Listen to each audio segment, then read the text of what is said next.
Welcome back, everybody. Today I'm going to teach you how to convert your OneNote file into MS Word, PDF, or a web page. This is incredibly useful when you need to share your notes in a more universal format or when someone doesn't have access to OneNote.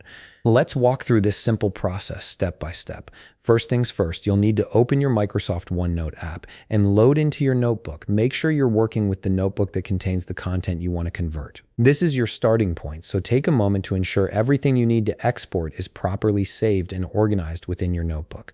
Once your notebook is fully loaded, we'll begin the conversion process. Direct your attention to the top part of your screen where all your main tools are located. Here you'll find the File menu.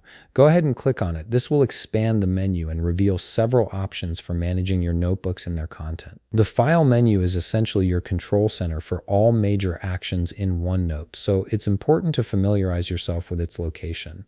From the expanded File menu, look for the Export option and click on it. This is where the magic happens. When you select Export, you'll be presented with choices on how to export your OneNote content.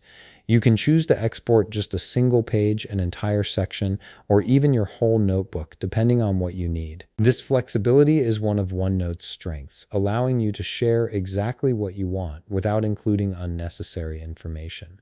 Now, to convert your content into MS Word, PDF, or a web page, look at the right side panel of the export screen. You'll see a section labeled Format. This is where you'll specify which file type you want to create. Simply select either Word document if you need an editable format, PDF if you want something fixed and professional, or single file web page if you need it viewable in any browser. Each format serves different purposes, so choose based on how you plan to use or share the file.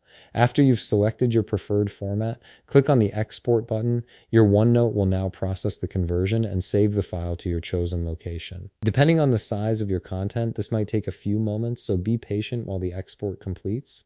And there you have it. You've successfully converted your OneNote file into the format you need, whether that's a Word document, PDF, or web page. If you found this video helpful, please leave a like, subscribe, and see you in the next video.